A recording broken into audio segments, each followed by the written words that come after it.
Bonjour à tous et bienvenue à cette nouvelle conférence virtuelle des Sociétés historiques de Québec, de Montréal et des éditions du Septentrion. Je me présente, Alex Tremblay-Lamarche, je suis président de la Société historique de Québec, responsable des communications chez Septentrion et au nom des trois organismes qui organisent ces conférences, je vous souhaite la bienvenue. À titre d'information, on est dans un faux direct, donc on va prendre les questions à la fin. N'hésitez pas à les écrire pendant la conférence, mais bon, si jamais vous vous rendez compte qu'on n'y répond pas pendant la conférence, c'est normal, on va y répondre à la fin. Aujourd'hui, j'ai la chance d'être avec deux archéologues pour une conférence intitulée « Redécouvrir les lieux de pouvoir de la Nouvelle-France et du Canada uni grâce à l'archéologie ».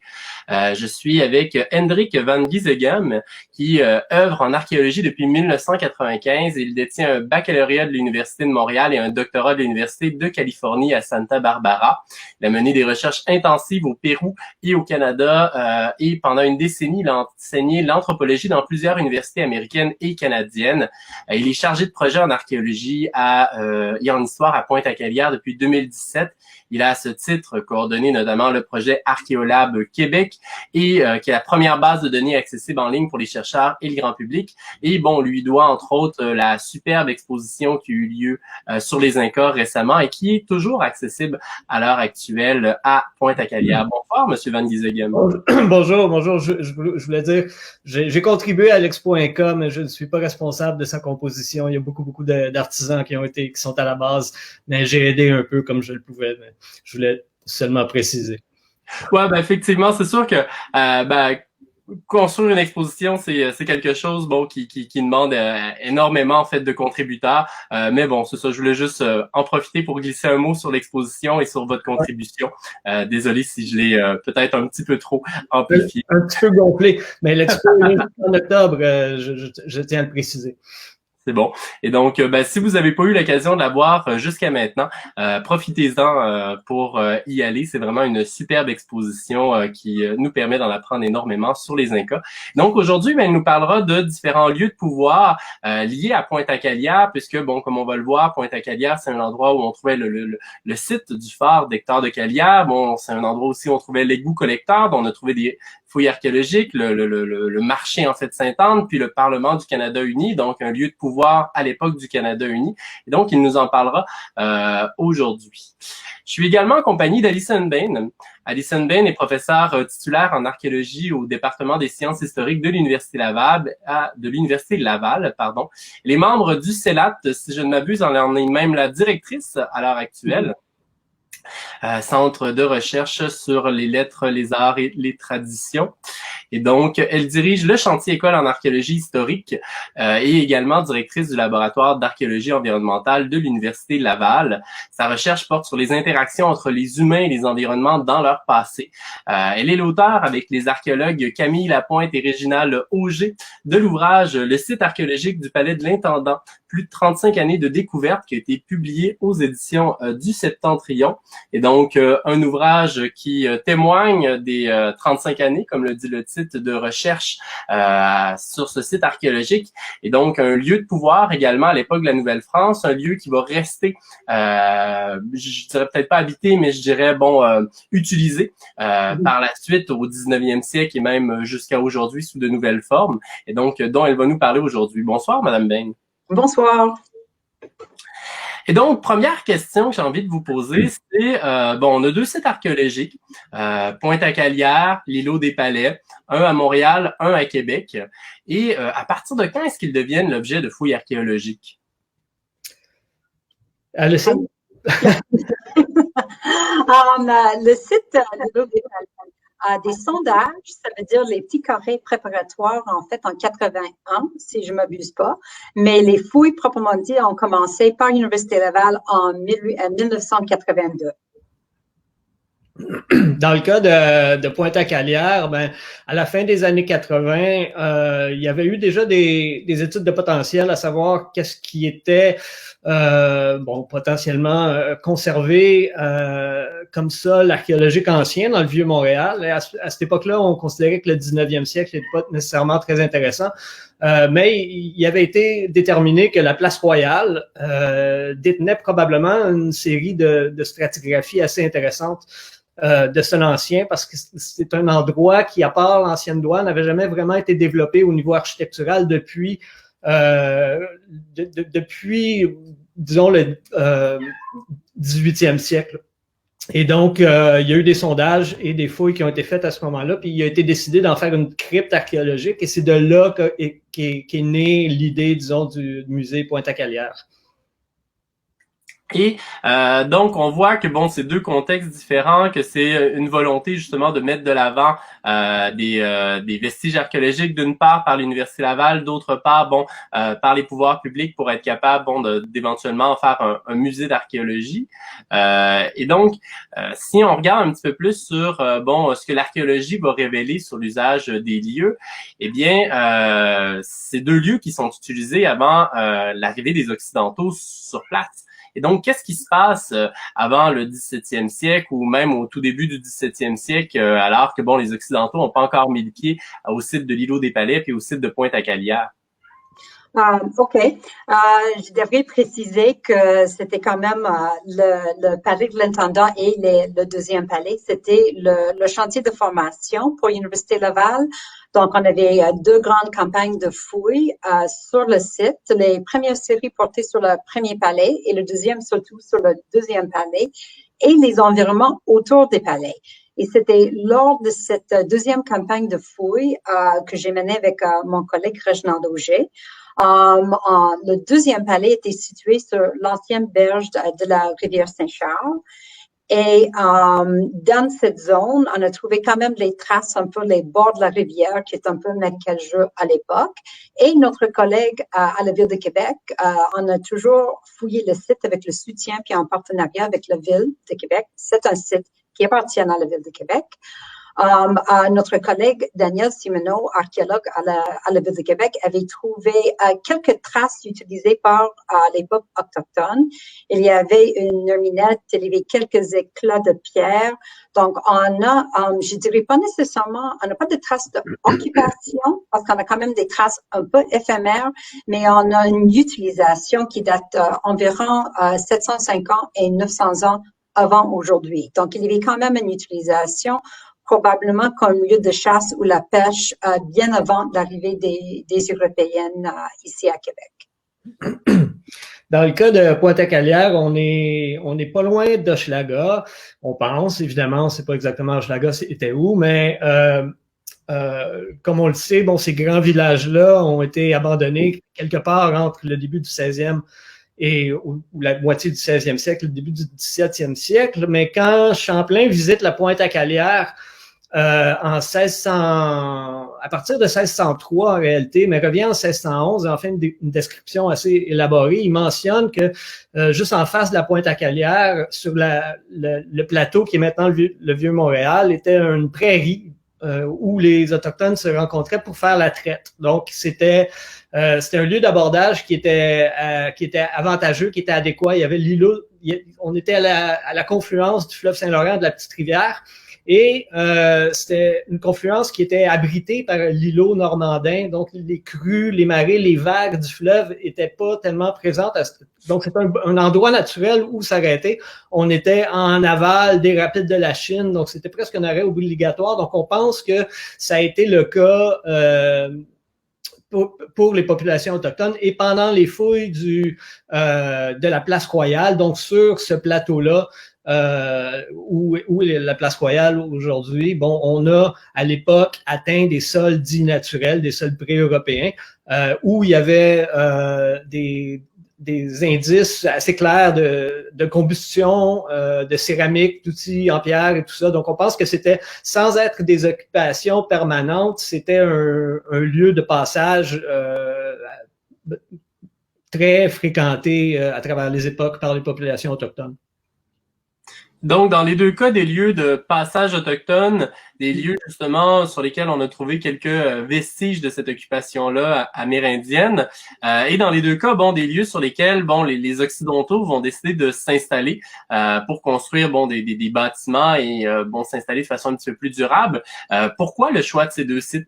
Monsieur Van Gisegem, vous nous en avez donné une petite idée en nous disant que c'est un site stratégique, mais bon, plus amplement, peut-être de développer sur cette question-là, ça m'intrigue. Et bon, le site du Palais de l'Intendant, c'est quelque chose qui, à l'époque, est assez différent de ce que c'est aujourd'hui. Et donc, en quoi est-ce que c'est un site intéressant pour s'établir?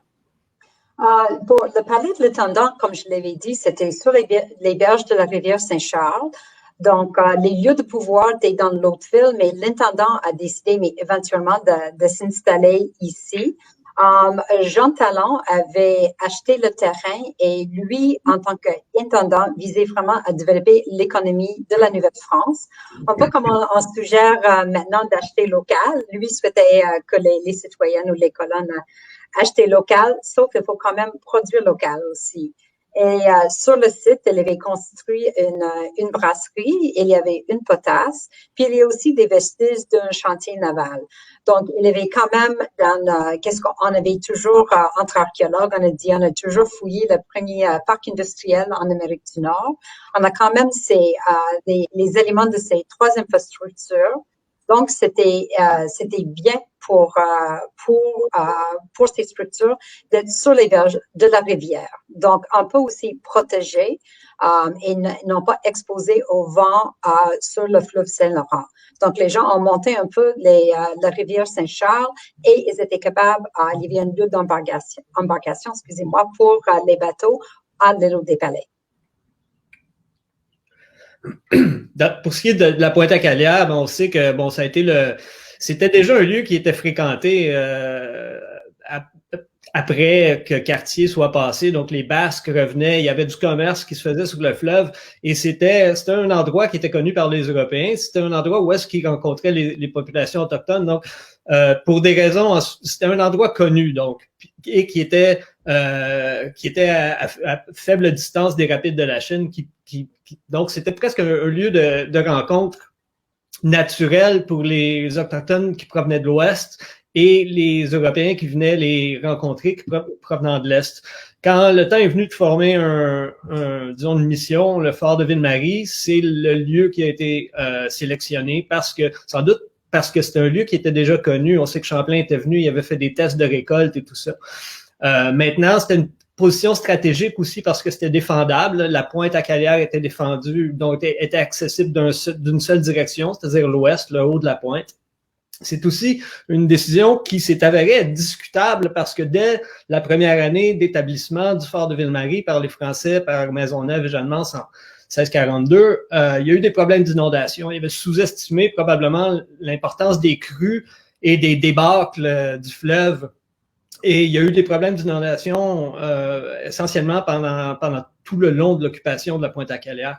Donc, c'était à refaire probablement qui se serait établi un petit peu plus haut sur la pointe, à l'abri de ces inondations-là. Mais très, très, très rapidement, le fort est devenu trop petit pour l'expansion de la ville.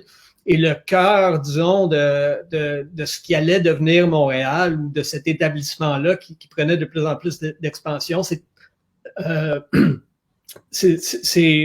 traverser littéralement les rivières pour s'établir sur ce qui est maintenant le Vieux-Montréal, sur ce plateau qui est plus élevé, qui est moins stratégiquement défendable, mais qui est moins sujet aux inondations également. Et vous avez mentionné toutes les deux, bon, la présence de quelques vestiges autochtones. Quels sont les vestiges archéologiques que vous avez trouvés qui documentent justement, bon, vraiment les premières années, là, peut-être la première décennie de l'occupation occidentale du site. Vous avez trouvé quoi concrètement? Il y avait sur l'île des Palais, on avait au site que je réfère, on parle au site de l'île des Palais. Au site, on avait les traces de la brasserie. Donc, concrètement, ça veut dire les traces des longs murs associés à la construction de la brasserie qui était construite par Jean Talon. Était construit en 1668 et fermé en 1675. À côté aussi, on avait des traces c'est discuté entre historiens et archéologues, on a aussi peut-être aussi les traces d'un chantier maritime sur le site. Et puis, on a énormément de bois travaillé, très, très bien préservé. Donc, on a quand même, pendant c'est ça, presque le troisième quart du 17e siècle, on a ces premières traces de l'utilisation par les Européens. Cela dit, un élément qui est intéressant, qui tombe dans mes intérêts de recherche en archéologie environnementale, même avant la construction de ces bâtiments ou de chantiers navals, on voit déjà cette transformation de lieu. On voit on soupçonne que le site était préparé, peut-être les arbres étaient coupés, on voit l'arrivée des plantes, des insectes nuisibles et on voit une certaine transformation du terrain. Le terrain était un peu, j'ai souri quand j'ai entendu les informations sur Pointe-à-Calière parce qu'on a des plaintes aux inondations au palais dans les sous-sols. Aussi, donc je pense que les deux sites, on est sujets au même petit problème. Montréal? Ben, dans le cas du fort de Ville-Marie, c'est évidemment les plus anciennes traces européennes à Montréal. L'école de fouilles de l'Université de Montréal, menée par Brad Levin et Christian Bélanger de 2002 à 2015, a tranquillement enlevé toutes les couches d'occupation du 20e siècle jusqu'au 17e. Et atteint de manière assez improbable ce qui était une grande surface de sol archéologique, de sol dit naturel, ou les premiers sols d'occupation européenne. Ce qui est assez, je dis que c'est improbable parce qu'il en reste à peu près plus là, dans le Vieux-Montréal, sauf pour quelques petits lambeaux ici et là à cause du passage exhaustif des services publics et surtout l'excavation de caves dans à peu près tous les bâtiments. Ici, on est dans un endroit où est-ce que, accidentellement, il n'y a jamais eu de cave. L'École de fouilles de l'Université de Montréal savait qu'ils étaient en présence de vestiges liés au fort de Ville-Marie. Donc, ils savaient qu'ils étaient, ou en tout cas, ils percevaient qu'ils étaient à l'intérieur du fort, mais sans en percevoir les limites, l'orientation. Il y avait encore beaucoup de questions. C'est seulement la dernière année des fouilles, en 2015, qu'il y a une portion d'un bastion qui a été révélé, donc les restes d'une palissade, et l'angle et l'orientation de ce bastion-là, selon les experts de l'architecture militaire de l'époque, a permis de reconstruire l'orientation et la taille probable de ce qui était ce fort-là à 4 bastions, qui est décrit comme un fort à 4 bastions. Donc, ça a été possible de reconstruire de manière assez probable la taille et l'orientation du fort à partir de ça. Donc ça, c'est parmi les plus anciennes traces européennes à Montréal, mais ce qui est intéressant, c'est que dans ces sols naturels-là, ils ont aussi identifié des sillons d'agriculture qui sont pas du tout comme les restes d'agriculture que pratiquaient les Iroquois du Saint-Laurent, qui avaient leur propre technique, qui laissent leur propre forme de traces dans le sol. Et on pense, et clairement, ces sillons-là agricoles prédataient le bastion et la palissade du fort en question. Donc, est-ce qu'elle la prédatait d'une année ou de 30 ans? On ne le sait pas, mais on pense que Champlain, à son passage en 1611, a justement fait des tests agricoles, a utilisé la pointe comme une espèce de laboratoire pour voir si les sols étaient convenables pour faire pousser des cultigènes européens. Et que possiblement ces sillons-là sont les traces laissées par Champlain, qui seraient les premiers vestiges européens à Montréal, si cette hypothèse-là était confirmée, qui daterait aux alentours de 1611-1612. Wow! C'est quand même. C'était une belle découverte en dessous de la rue Place Diouville en 2015. Ouais. Et c'est ça, j'en profite pour dire que c'est des vestiges qu'on peut en partie voir à Pointe-à-Calière, et donc n'hésitez pas à aller faire un tour si vous en avez l'occasion. Les deux sites sont c'est ça, on a vu un petit peu leur début, et ils vont évoluer tous les deux pour devenir des lieux de transit importants de marchandises. à l'îlot des Palais, on parle des magasins du roi.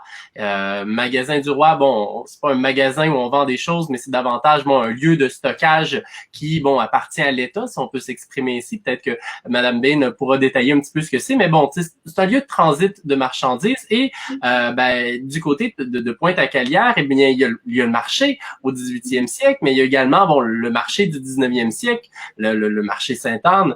Et donc, je serais curieux de vous entendre un petit peu plus sur ces usages respectifs-là. Et donc, à quoi pouvaient ressembler les lieux à l'époque où, c'était des lieux de transit de marchandises, de stockage de marchandises et, de commerce, plus dans le cas de Montréal. À l'îlot des Palais, on avait, dans ce bâtiment, on avait les magasins du roi. Et c'était, comme Alex a déjà mentionné, c'était les entrepôts très importants où on stocke vraiment des approvisionnements destinés à la colonie. On avait certaines marchandises ont été aussi vendues en concurrence avec d'autres marchands locaux qui, j'imagine, ont posé un certain problème. On a trouvé une grande variété des objets pour allumer le feu, les creusets, de fer en bord. Pour ces colonies dans le Nouveau Monde, le travail des métaux puis la recherche minière était bien important. Il y avait aussi énormément d'aliments liés à l'approvisionnement des troupes et aux échanges commerciaux et diplomatiques qui étaient très intéressants. Pour l'îlot des Palais, je pense que la collection sur les pièces de fusil est parmi les plus importantes dans le monde pour le début du 18e siècle. On a une collection de pierres de fusil où on a 3000 pierres et je pense que c'est 22 ou 23 fragments. On a des parties des épées, des pièces de fusil, etc. Et c'est fascinant parce que chaque pièce est presque unique. Les parties qui sont avec les décorations très intéressantes. C'est des éléments qui étaient beaucoup étudiés par mon collègue à l'Université Laval, Monsieur Marcel Moussette. Mais il y avait aussi plein d'autres éléments qui étaient destinés aux échanges, comme les médailles religieuses, puis aussi des bagues de laiton. Et qu'est-ce qui est un peu fascinant, c'est qu'il faut imaginer cet entrepôt, ces magasins, vraiment dans leur contexte comme sur la base quotidienne. Donc, il y avait énormément de monde qui sont arrivés chaque jour au site pour travailler. Parce que je pense qu'on pense à ces endroits un peu comme des bâtiments un peu isolés un peu. Et on peut imaginer les tonneliers, les serruriers, des armuriers qui sont venus chaque jour travailler. Donc, on peut imaginer cet lieu de pouvoir avec les magasins, puis aussi avec les magasins, l'espace pour le Conseil souverain, il y avait une chapelle, les prisons, etc. Un lieu bien occupé, un lieu de transit et plein d'autres fonctions aussi. Eh bien, à Montréal, nous avons également notre magasin du roi. Pour ne pas être en reste, ou ce qui était en marge de la place Royale, c'est des vestiges, ou en tout cas une partie des vestiges qui font partie de la crypte archéologique de Place Royale à Pointe-à-Calière. Et l'accent dans le magasin du roi à Montréal était vraiment sur la traite. On était un des établissements européens les plus à l'ouest, et c'était là que s'approvisionnait ceux qui allaient faire la traite des fourrures vers l'ouest, dans les pays d'en haut, ce qui était l'Outaouais, vers les Grands Lacs. Donc l'accent est beaucoup mis sur les objets de traite, les haches, les couteaux, les médailles également, comme Alison disait. Mais l'espace occupé par Pointe-à-Calière aujourd'hui a toujours eu toujours revêtu un espace, disons, ou un aspect économique important. Depuis les tout débuts, avec la place du marché, la grande traite qui se déroulait là, la douane ensuite, ça fait partie de ce genre d'importance grandissante de Montréal dans ce qui allait être les affaires économiques de la colonie.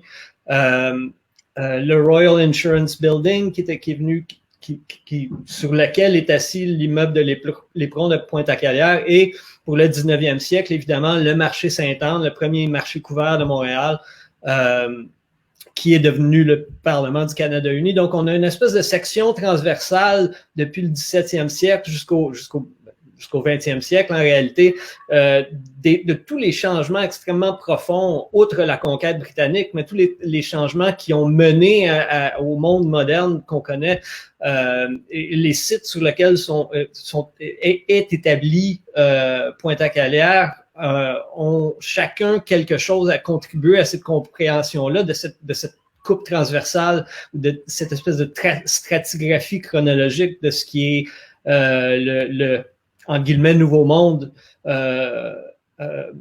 entre le 17e et le 20e siècle. Donc, il y a des aspects extrêmement intéressants à développer à ce niveau-là.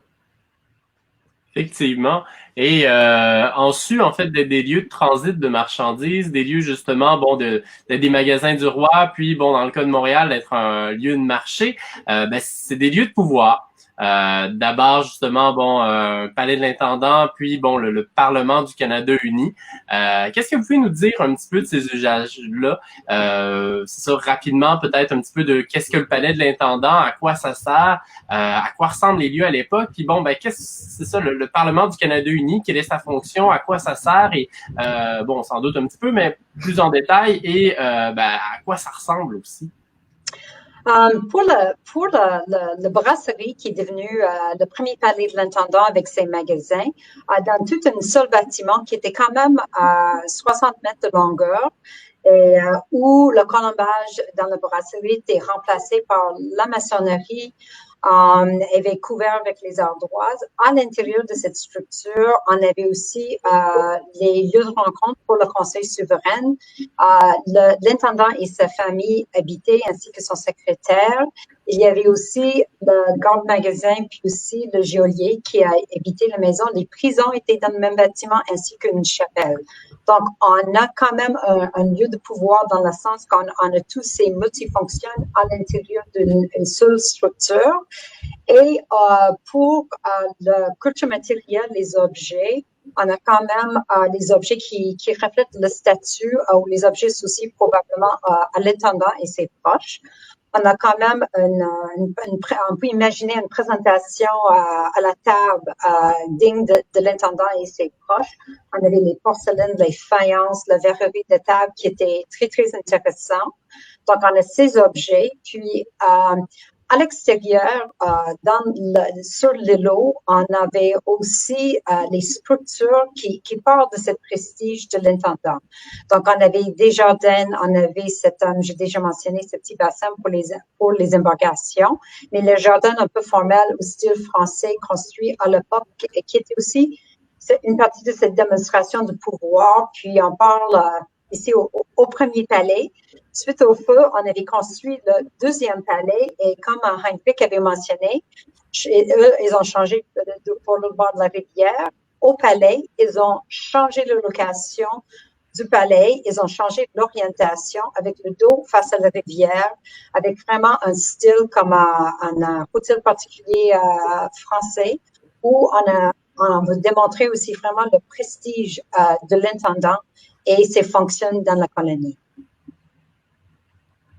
Dans le cas du marché, on l'appelle le marché Parlement parce que c'est le même immeuble qui a été construit pour être un marché entre 1832 et 1834, puis c'est devenu le Parlement parce que quand le Parlement du Canada uni, qui siégeait à Kingston dans un hôpital qu'on dit désaffecté, on ne sait pas si c'est simplement qu'il avait changé d'affectation ou s'il était vraiment désaffecté, mais les parlementaires étaient assez insatisfaits de leurs conditions à Kingston et c'est sous cette insatisfaction-là que Montréal a été sélectionné pour être la brève capitale du Canada après l'Union. Et le seul immeuble qui se prêtait à cette activité-là était le marché Sainte-Anne qui venait d'être construit une décennie plus tôt. Et c'était un très, très beau marché. C'était un très bel immeuble. On a de l'iconographie de l'époque. On procède à des reconstructions en ce moment à partir des documents de l'époque qui existent du marché et des transformations qu'il a subi pour devenir Parlement.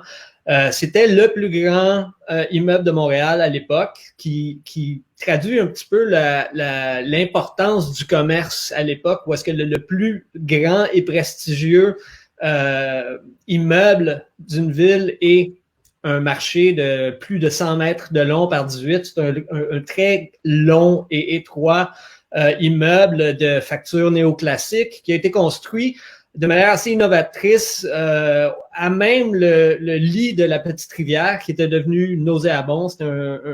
On percevait des problèmes d'hygiène extrêmement importants. Il y avait eu des épidémies de choléra en 1832. Et donc, on a décidé de couvrir la rivière et du même coup, on se retrouvait avec un excédent d'espace en plein milieu de la ville ou d'une portion assez importante de la ville avec ce qu'on appelle de l'immobilier extrêmement important.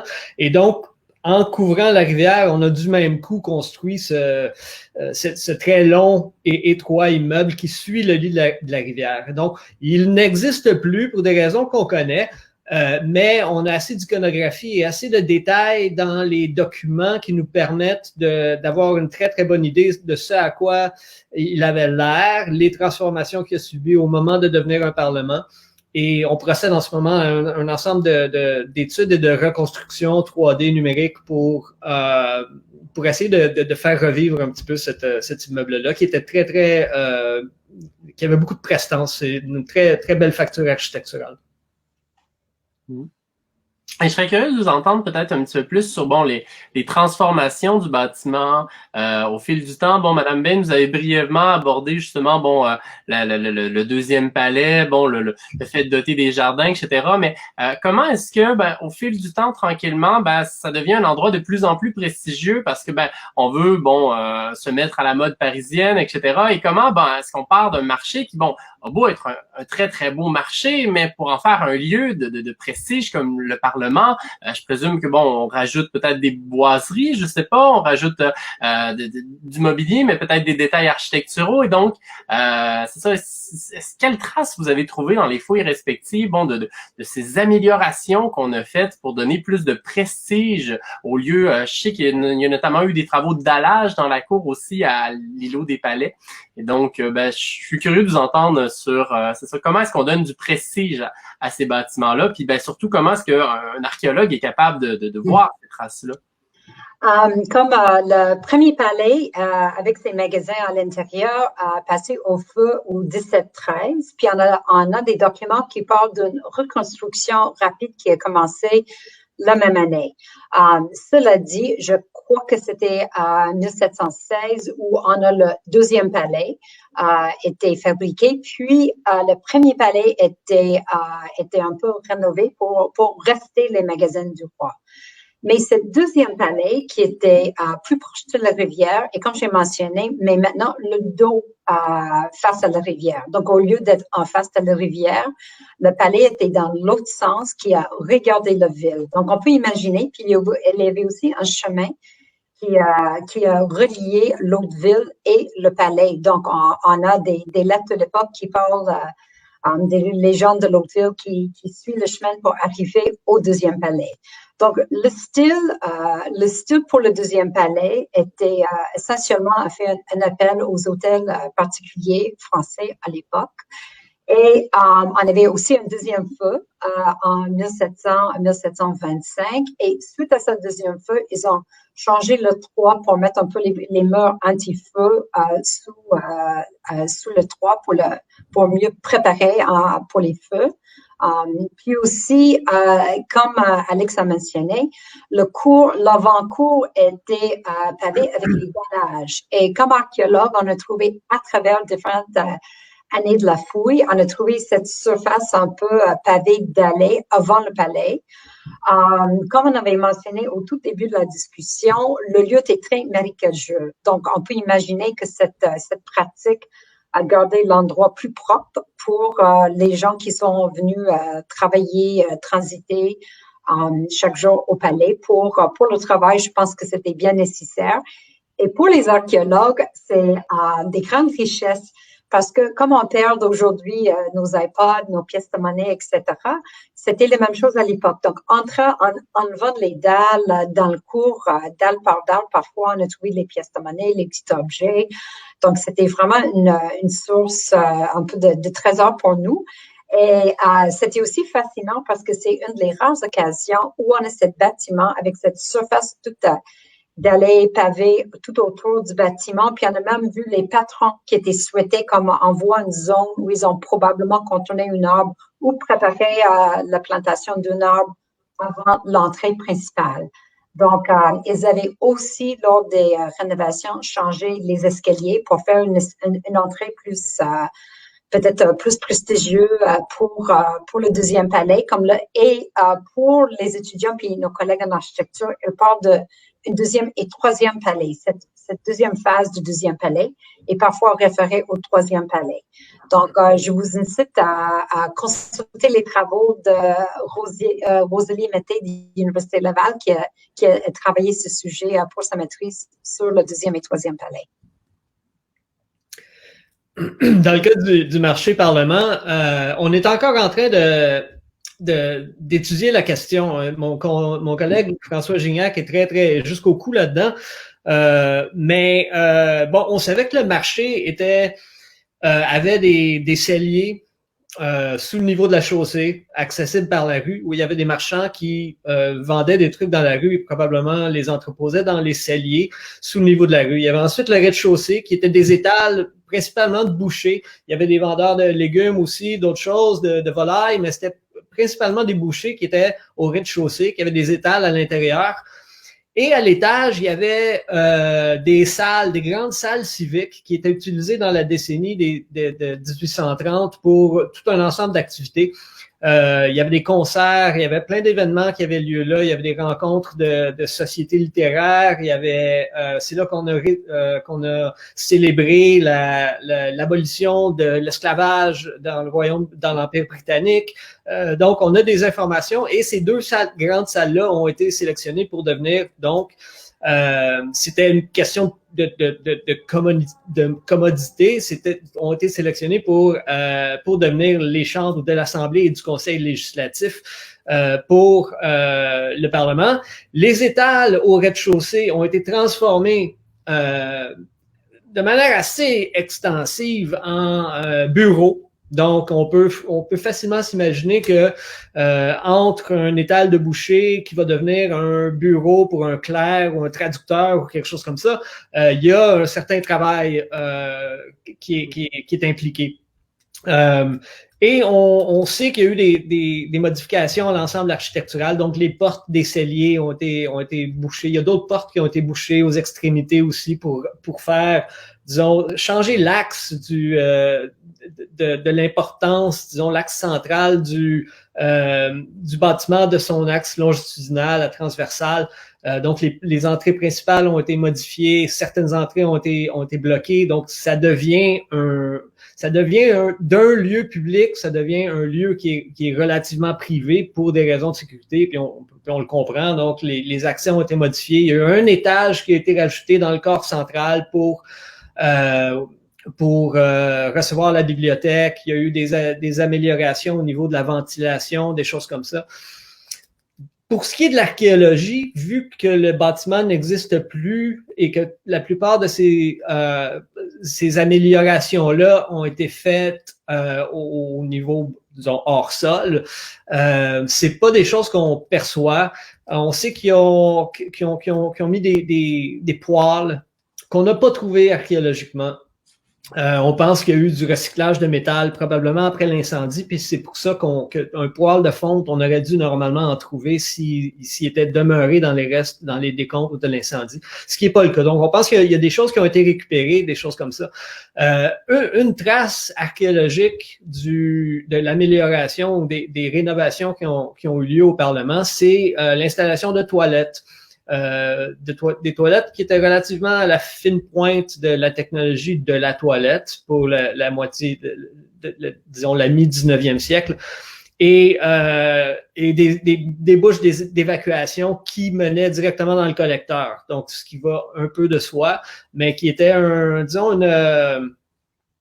amélioration du traitement des eaux usées qu'on faisait à l'époque en ayant une toilette qui se flush, pour ainsi dire, et qui jette les eaux usées directement dans le collecteur, qui était essentiellement une rivière couverte qui va de toute façon se retrouver dans le fleuve, mais qui garde quand même un espèce d'aspect d'hygiène amélioré par rapport à ce qui se faisait à l'époque. Ouais, on est effectivement loin de la gestion des eaux usées d'aujourd'hui, mais pour l'époque, c'est quand même une amélioration considérable. Et ben, vous avez mentionné justement, bon, dans les rapports de fouilles du Parlement du Canada uni, que l'aile sud-ouest aurait été le centre du pouvoir. C'est quelque chose qui m'a intrigué quand j'ai lu les rapports de fouilles. Et ben, je me suis demandé qu'est-ce qui vous amène à affirmer cela. Et bon, je me suis demandé aussi par le fait même, ben, qu'en est-il au Palais de l'Intendant? Le centre du pouvoir, il est où au Palais de l'Intendant? C'est ça, parce qu'on a mentionné que bon, il y avait des salles pour le Conseil souverain, mais elle est où cette salle-là? Est-ce que c'est toujours la même salle ou est-ce que on change parfois de salle en fonction, bon, des usages, un petit peu comme au Palais du gouverneur? Et donc, je serais curieux de vous entendre un petit peu plus sur, bon, où se concentre le pouvoir et ben, peut-être par le fait même aussi, bon, c'est quoi les vestiges archéologiques que vous en avez trouvé de ce pouvoir-là? Je sais pas, des tampons, des sceaux, ce genre de choses-là? OK. Pour, question, hein? oui, pour le palais de l'intendant, dans le premier palais, le conseil souverain était trouvé dans la partie est, puis l'intendant et sa famille étaient plutôt dans la partie ouest du bâtiment. Quand on parle du deuxième palais, l'intendant et sa famille logeaient dans la partie ouest, toujours dans la partie ouest, puis je pense que son secrétaire était à côté. Comme Heinrich a mentionné, il y a plein de niveaux de ces bâtiments où on n'a pas ces traces, étant donné qu'ils étaient comme bombardés après l'occupation par les Américains au deuxième palais. C'est ça, on n'a pas les traces, mais on a quand même les plans de l'époque. Et c'est ça, mais je ne crois pas que le lieu pour le Conseil souverain, pour le lieu pour la rencontre a changé dans les deux bâtiments. Je pense que ça restait assez fixe. Pour question d'objets liés, je pense qu'un aliment qui est très intéressant, qui était trouvé dans les latrines, j'aurais dû mentionner avant, mais on a des latrines sur 3 étages qui étaient constituées sur les 2 bouts du palais, du deuxième palais. Et puis, lors de nos fouilles des latrines, qui sont des sources toujours très intéressantes pour les archéologues, pour la culture matérielle et autres, on a trouvé énormément de traces en cire des sceaux qui étaient apposés sur les lettres. Et ça, c'était fascinant pour nous. C'était un petit hasard, un les hasards qui arrivent en archéologie. C'était en tamisant à travers des mailles très, très fines. On a trouvé carrément comme des petits flacons rouges et c'est tout reconstitué sous les microscopes dans notre laboratoire. On s'est rendu compte qu'on a vraiment des sceaux de différentes familles et c'était fascinant pour nous parce qu'on peut imaginer les gens qui ont envoyé des lettres à l'intendant, des lettres envoyées que l'intendant envoyait au gouverneur. Donc, on a réussi à identifier quelques sceaux qui sont d'ailleurs publiés dans notre livre et c'était, je dirais, si on parle de ces personnes lettrées au Conseil souverain, on n'a pas d'objet lié aux rencontres au Conseil souverain, mais je considère que cette trace de l'écriture est quand même un témoin très important de les fonctions du palais. Mais ça fonctionne sensiblement de la même façon au 19e siècle avec le Parlement. Je pense que de dire que l'aile sud-ouest était le siège du pouvoir, c'était peut-être s'avancer un petit peu loin parce que c'était, je pense, suite à une des premières années de fouilles. Donc, on avait le schème interprétatif un peu limité, mais ambitieux. Mais c'est correct parce que, bon, l'aile ouest, on sait que dans l'aile ouest se trouvaient plusieurs choses, dont la Chambre de l'Assemblée. Donc, c'était là que les décisions se prenaient. Du côté est, il y avait la Chambre du Conseil législatif, qui était davantage un groupe, disons, protocolaire. Et bon, du côté ouest, la Chambre de l'Assemblée, on sait que le bureau du greffier était dans ce coin-là et archéologiquement, on l'a plus ou moins confirmé en trouvant une étampe en bronze qui dit Legislative Assembly Canada. Donc, c'est pas un objet qu'on est habitué à trouver archéologiquement. C'est des objets qui sont probablement détruits après qui ont cessé leur vie active, parce que c'est des objets quand même officiels qui ont en soi un certain pouvoir d'officialiser des documents. Et on a trouvé un peu plus tard, j'allais dire un peu plus tard, mais la journée même, quand on a identifié ce tampon-là, j'ai tout de suite fait une petite recherche Google pour voir si c'était rare, s'il y en avait dans des antiquaires ou des choses comme ça. Il y en avait pas, mais la première chose que j'ai trouvée, c'est une lettre qui est partie de Montréal vers Londres une semaine avant l'incendie du Parlement et qui portait cette même empreinte-là. Donc, possiblement le même objet. On a fait des analyses assez sommaires pour voir si c'était le même tampon encreur, la même étampe qui a été apposée sur ce bout de papier-là. Et bon, c'est pas définitif, mais c'est nécessairement un objet qui provenait de la même coulée de bronze que celui qu'on a. Donc, c'est quelque chose d'assez saisissant.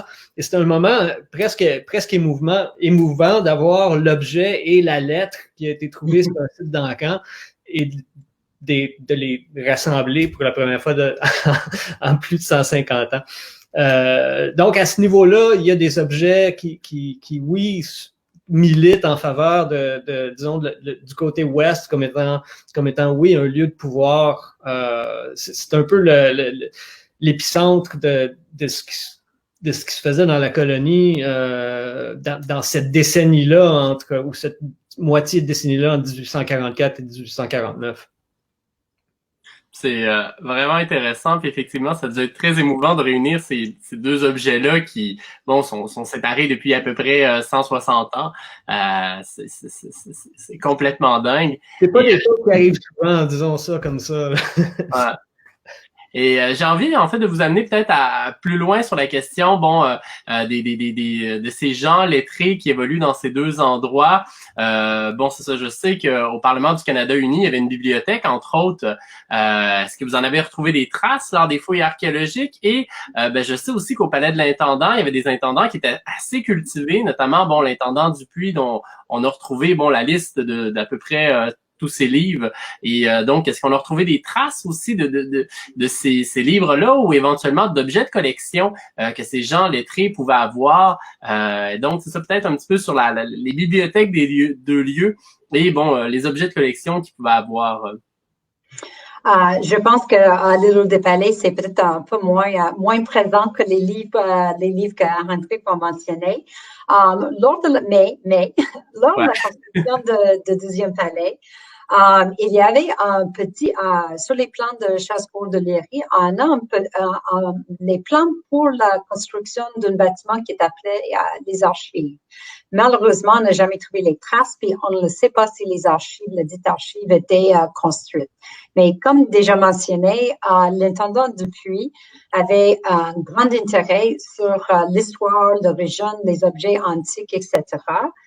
Et son travail comme intendant était aussi au même moment de toute une période fascinante de l'égyptophilie.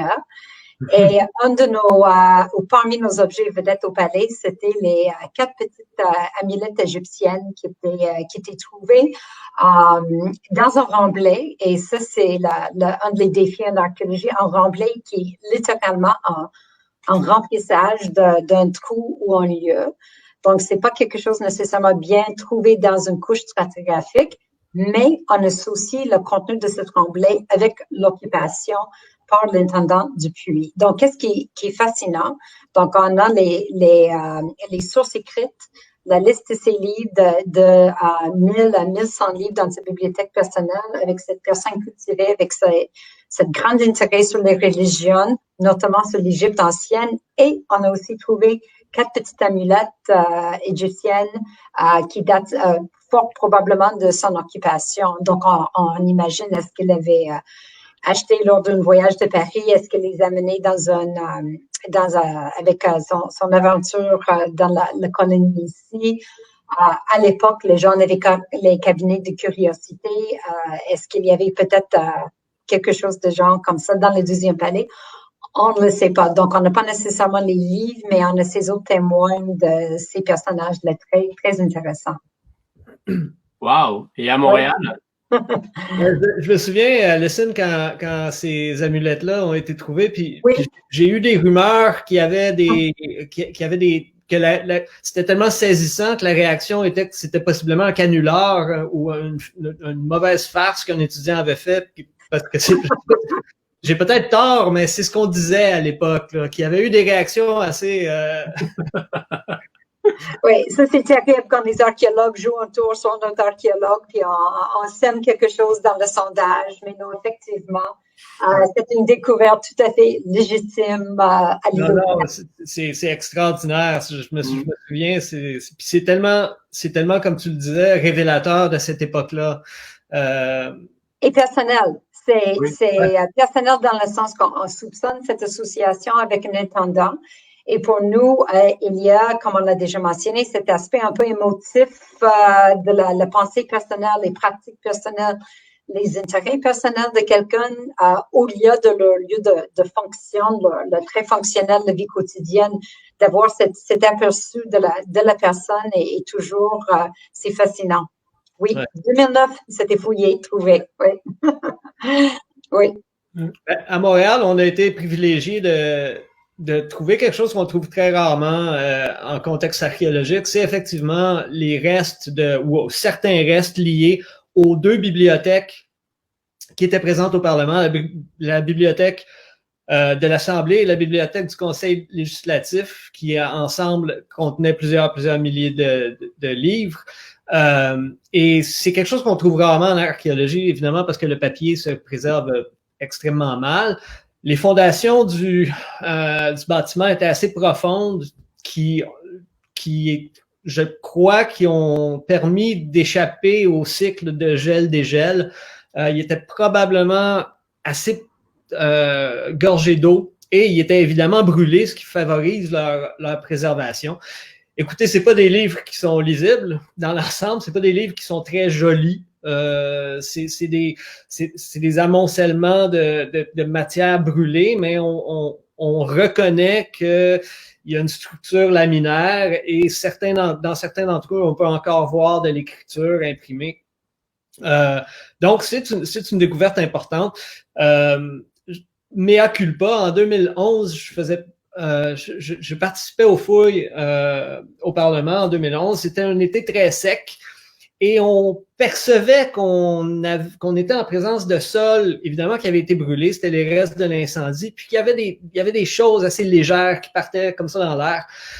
Les fouilles se sont poursuivies en 2013, qui était un été beaucoup plus humide, où il y avait eu beaucoup plus de pluie. Et dans les mêmes niveaux, c'est là que se sont révélés des restes, des vestiges beaucoup plus, de par leur humidité, qui se tenaient beaucoup mieux. Puis c'est là que ça a été révélé que c'était des restes de livres carbonisés.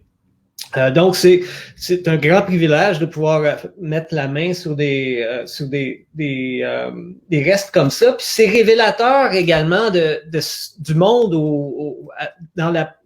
à la fin de la première moitié du 19e siècle.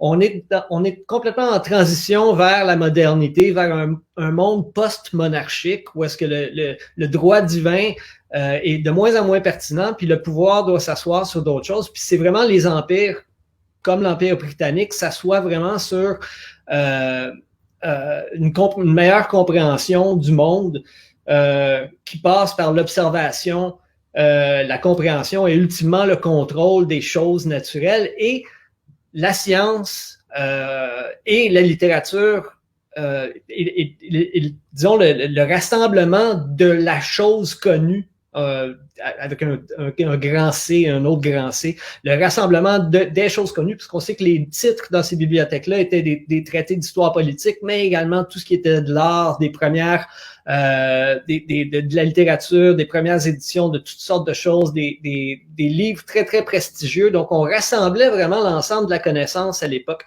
On voit à Montréal, pendant que Montréal est la capitale, la fondation de la Société géologique du Canada, qui est en marge du Parlement, ça n'a pas vraiment rapport, mais c'est dans la mouvance de ces changements politiques-là. La Société géologique du Canada, évidemment, essaie de comprendre le territoire. Donc, on voit vraiment le développement de ces sciences naturelles-là par des institutions comme les empires, comme l'Empire britannique, qui, peut-être plus que n'importe quel, organe de gouvernance avant lui, constate de la diversité du monde, des environnements, des peuples, et de là se développe une espèce de processus de développement des sciences comme forme de contrôle. Et les bibliothèques du Parlement, je pense, reflètent ce processus-là. Tout à fait. Et là, maintenant, j'ai envie de vous entendre parler de peut-être deux éléphants qui sont dans la pièce depuis le début de notre discussion, les fameux incendies. Vous en avez tous les deux parlé. C'est dans les deux cas des bâtiments qui vont brûler. Et bon, même dans certains cas, à plusieurs reprises. Et donc, je sais pas, j'ai envie de vous envoyer peut-être la question, un incendie pour un archéologue, c'est une mine d'or ou c'est au contraire une catastrophe? Ça détruit en fait les vestiges archéologiques ou au contraire, ça en a laissé certains? Sur l'île de Palais, on a connaissance de au moins deux feux. 1713 et les deuxièmes palais qui est passé au feu. Je pense que le premier de 1713 est très intéressant. Puis mon collègue Marcel Musette, dans les cahiers des 10, avait écrit un superbe article là-dessus. Puis on parle de quelque chose en plein hiver et même la femme de l'intendant qui est allée dans le froid, essayer de récupérer ses vêtements, ses bijoux, etc. Et on a aussi un témoin de l'époque qui parle de le lendemain où les citoyens ont essayé de récupérer les objets. Donc, on a cette source écrite. Concrètement, pour un archéologue, souvent, c'est une mine d'or. La carbonisation en feu, c'est aussi une forme de préservation pour nous. Donc, on avait plein d'aliments préservés qui étaient très intéressants. Et étant donné que c'était un site où on avait 25 campagnes de fouilles sur deux grandes périodes, cette eau brûlée, cette couche de cendres, on a rencontré presque chaque année. Et c'était les millefeuilles des lots en travers chaque saison. C'était ensuite au laboratoire, lors de nos analyses, on s'est rendu compte que nous avons quand même des objets brûlés dans plusieurs feux. Et on est capable de voir comment les sondes étaient étalées d'une grande distance sur le site, puis il y a des objets brûlés. Donc, je dirais, somme toute, c'est des mines d'or pour les archéologues. Ça fait un marqueur chronologique très intéressant dans les lots et c'est aussi une source de préservation. Au magasin du Roi, précisément, lors de ces feux, les feux, pour certains éléments qui étaient entreposés, il y avait des tonneaux qui ont pris feu et puis l'huile a descendu sur d'autres objets, puis on avait une excellente préservation. Donc, on a sur plusieurs fronts, on a pour nous, c'était très intéressant les feux au palais. Surtout le premier où on a beaucoup de traces de ces feux sur le terrain, à l'extérieur du palais, ainsi que dans les magasins du roi. Je suis assez d'accord avec Alison. L'incendie du Parlement, c'était un très bel incendie d'un point de vue archéologique. Il y a une convergence d'éléments qui font en sorte que les choses se sont très bien préservées pour nous. Pas toutes les choses. L'incendie a été subi, a été violent. Donc, tout a été laissé en place. À peu près tout a été laissé en place. Il y a des exceptions. Mais on n'a pas pris la peine de sortir grand-chose du bâtiment. Les fondations étaient très profondes parce que assises dans le lit de l'ancienne rivière. Et donc, donc ce qui a brûlé s'est ramassé dans le fond des caves. Et quand on a éventuellement reconstruit un marché sur le site en question, sur les fondations qui étaient restées en place du Parlement, on a tout laissé dans les caves. On a construit parce que les caves étaient si profondes qu'on n'en a pas vraiment besoin. Donc, on n'a pas procédé à un nettoyage très exhaustif. Je pense qu'on a récupéré des choses. Je pense qu'on a pu récupérer, comme je le disais tantôt, de la fonte, certains métaux, peut-être de la charpente qui n'était pas complètement carbonisée. Mais dans l'ensemble, on a laissé beaucoup de trucs là. Il y a peut-être eu du petit pillage de la part de la population qui cherche des trésors, des trucs de valeur, donc des choses comme ça. Mais dans l'ensemble, les vestiges ont été laissés en place et ont été recouverts par l'occupation subséquente du marché qui sera construit en 1849. Donc, c'est une belle convergence d'éléments pour un archéologue, pour la préservation du passé. Une exception, par contre, c'est que le feu a brûlé tellement violemment que le verre a fondu. Donc, tout ce qui est du verre lié à l'occupation du Parlement, on n'a presque rien. On a beaucoup de vaisselle, on a beaucoup de choses comme ça, mais pour tout ce qui est donc la verre-table ou les bouteilles à alcool ou des choses comme ça, c'est des amas de verre tordus et complètement fondus. Donc, c'est aussi un aspect de l'incendie qui est révélé par les données archéologiques, c'est qu'il a fait très, très chaud pendant une courte période de temps dans cet immeuble. Et vous l'avez brièvement mentionné, mais après ces incendies-là, et bon, après avoir été des lieux de pouvoir, les deux endroits vont connaître un nouvel avenir qui est peut-être un petit peu plus commercial, industriel, si je peux m'exprimer ici. Oui, pour le palais était suite à la conquête. Le palais était devenu une caserne pour les troupes britanniques et n'était pas bombardé lors de la conquête. Ensuite, le palais était détruit suite à son occupation par les Américaines.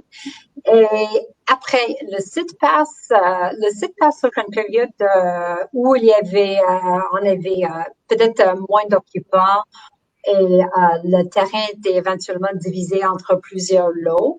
Mais je dirais que l'occupation plus substantielle qui est arrivée après, c'était lors de l'achat de 1852 par Boswell pour l'installation d'une deuxième brasserie, la brasserie Boswell Dow. Et là, c'était tous les lots, éventuellement presque tous les lots étaient meublés et construits par par les infrastructures liées à la brasserie. Et donc, Boswell aussi avait mis la cantine des employés dans le sous-sol du deuxième palais ou dans les voûtes du deuxième palais, qui est très intéressant. Ils n'étaient pas détruits lors de l'occupation par Dow et donc, pour cette raison aussi, on a la préservation de le bâtiment actuellement, la partie visible sur le site à l'îlot des Palais. C'est une partie qui date du 19e siècle, de cette deuxième brasserie sur le site. Mais c'est vrai que c'est toujours intéressant pour nous parce que la première vocation qui était une brasserie est revenue lors du 19e siècle et la brasserie a fermé seulement, je crois que c'était à la fin des années 60. Ouais.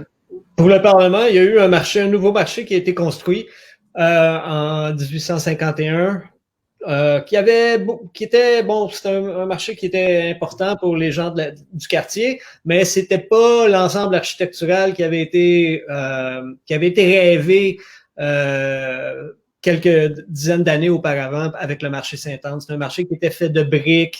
C'était pas un immeuble qui avait la prestance de son prédécesseur. Cet immeuble-là a subi des incendies lui aussi mineurs, mais en 1901, on le démolit. Et le lieu va rester essentiellement un stationnement jusque dans les années 80. Le lieu a échappé, je crois, au développement urbain parce que le collecteur qui était sous l'ancien immeuble est resté en fonction jusqu'en 1989. Donc, il a échappé probablement à l'enfouissement de services publics dans cette zone-là, puis tout ça.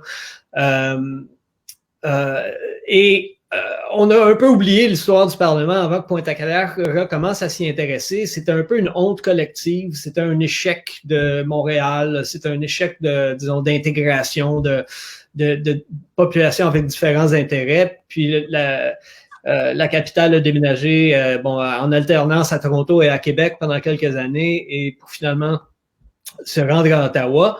Et il n'y a plus tellement repensé au Québec et à Montréal à cet événement-là, jusqu'à temps que lors de la désaffectation du collecteur en 1989, il y a eu des projets de faire des stationnements souterrains sur ce terrain-là. Et c'est là que des historiens, des archéologues de la Ville de Montréal se sont dit, écoutez, est-ce que c'est pas à cet endroit-là qu'était l'ancien Parlement? Et c'est, de fil en aiguille, il y a eu un regain d'intérêt de la part des historiens, de la part des archéologues. Il y a eu des sondages qui ont été faits. On a vu la richesse du site et une trentaine d'années plus tard, nous y voilà. Le site est assez bien fouillé, assez bien compris et on espère pouvoir lui redonner vie à un certain moment donné. Mais ça a été tout un processus pour un peu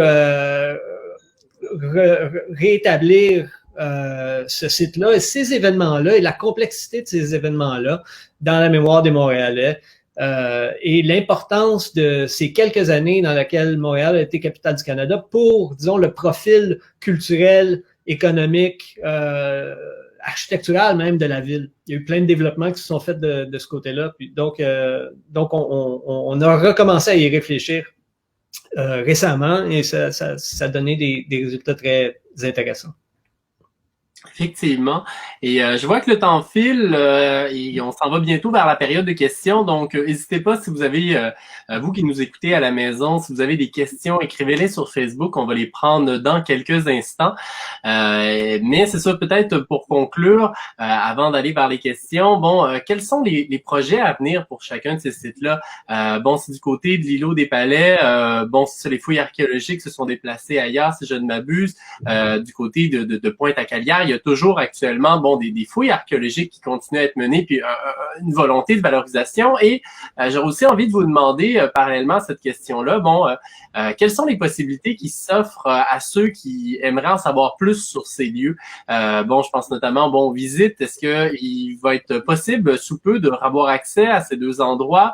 Est-ce qu'il y a des livres qui existent sur le sujet? Bien entendu, c'est ça, peut-être des sites Internet pourrait permettre d'en apprendre un petit peu plus. Et donc, c'est ça, je vous lance là-dessus. Quels sont les projets à venir sur chacun de ces sites? Et c'est ça, peut-être quelques idées de documents ou de visites pour permettre à ceux qui voudraient aller plus loin, d'approfondir leurs connaissances sur chacun des deux endroits. Mais j'invite tout le monde à visiter le site l'îlot des Palais. Le site est actuellement dans un parc, dans la base ville de Québec, dans un parc qui appartient à la ville de Québec. Il est quand même, en visitant le lieu à l'extérieur, il est quand même des panneaux qui étaient mis, certains travail qui était fait. Et aussi, l'îlot des Palais est un centre d'interprétation basé sur nos découvertes archéologiques. C'est un lieu, il y a une exposition permanente qui était, nous, les archéologues de l'Université Laval et nos collègues à la Ville de Québec, on a beaucoup contribué à l'exposition permanente et plusieurs de ces objets un peu vedettes qui étaient mentionnés aujourd'hui sont en exposition. Il y a aussi des petites expositions temporaires. Il y a aussi un contenu comme lieu culturel, le site offre aussi plein d'autres activités. Il y a parfois des géorallies, il y a des activités culturelles sur le lieu. J'ai vérifié ce matin et je ne vois pas une date pour la réouverture du palais, mais à l'îlot des Palais en mot, l'îlotdespalais.ca, il y a quand même, je vous invite à consulter le site web. En fouillant le site web, il y a toute une rubrique sur l'archéologie et avec mon collègue Reginald Auger et moi et nos étudiants, on avait préparé toute une section sur qu'est-ce que c'est l'archéologie. La Ville de Québec a toute une section sur l'archéologie qui est aussi un onglet qui porte sur l'îlot des Palais, étant donné que la richesse et complexité de ce site. Et nous avons aussi publié, comme mentionné au début, avec mon collègue Reginald Auger puis notre collègue archéologue Camille Lapointe, on avait choisi de publier une synthèse pour le grand public sur le site. Cette publication est disponible. Ça fait 25 campagnes de fouilles, 35 années de recherche, avec énormément de belles photos, plein d'objets, les objets que j'ai eu pas le temps de mentionner aujourd'hui. Merci, Alex. Et c'est disponible en français et en anglais, vendu par Septentrion et aussi disponible à l'île des Palais. Et comme j'ai dit, le but, c'était un peu notre obsession des dernières années. Suite aux fouilles, aux fermetures des fouilles, le public nous demande toujours, mais qu'est-ce qui arrive avec toutes les informations? Parce que ces données appartiennent au public. Donc, nous, on souhaitait vraiment un projet qui vise le public. Donc, le livre est vraiment pour le public dans un langage très, très accessible. Et pour tout ce qui est très technique, les rapports archéologiques, il y a plusieurs qui sont publiés dans les cahiers d'archéologie du CELAT, notre centre de recherche. Donc, il y a plusieurs façons de prendre plus sur le palais, mais je dirais, je vous suggère fortement à visiter le lieu et donner un bon soutien à notre institution culturelle québécoise. Très bon point.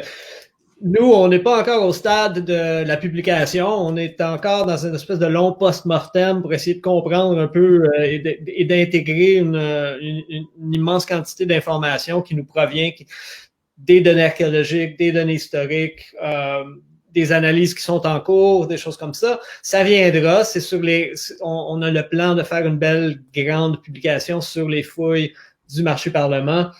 Notre objectif également, ça a toujours été depuis tout le début de mettre les vestiges en valeur de la façon dont Pointe-à-Calière le fait depuis ses débuts, c'est-à-dire mettre une mise en valeur in situ des vestiges archéologiques et d'intégrer les vestiges dans le circuit de Pointe-à-Calière. Donc ça, on travaille très fort de ce côté-là. Entre-temps, on essaie de rester présent. Donc là, en ce moment, le terrain est un terrain vague, mais on assure une espèce de présence pour la population, pour que la population sache, ce qui était là, ce qu'on y a fait. Donc en ce moment, il y a une petite exposition ex-murals pour expliquer le contexte historique et archéologique de l'endroit. Et en ce moment, on est en train de travailler sur une petite application qui va être disponible sur l'application de Pointe-à-Calière que vous pouvez trouver sur l'endroit où vous avez téléchargé des applications, qui va être disponible en juillet et qui va offrir tout au long de l'été des contenus inédits et très, très récents de résultats d'analyse, de fouilles, de reconstruction 3D pour essayer disons, de réactualiser. Ça peut être utilisé sur place comme ça peut être utilisé à la maison pour montrer, enseigner un peu aux gens ce qu'on est en train d'apprendre par rapport à l'occupation de cet immeuble-là et cette époque-là très importante dans l'histoire de Montréal. Le musée rouvre le 25 juin.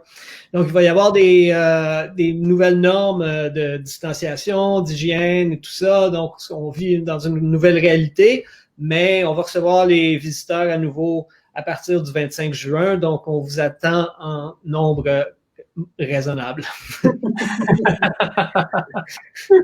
Donc, merci beaucoup à tous les deux. On va prendre les questions dans un instant. Et donc, restez avec nous pour les questions. C'est tout de suite qu'on se retrouve là. Et donc, merci à tous les deux. Et on se rejoint à tout de suite pour les questions. Merci.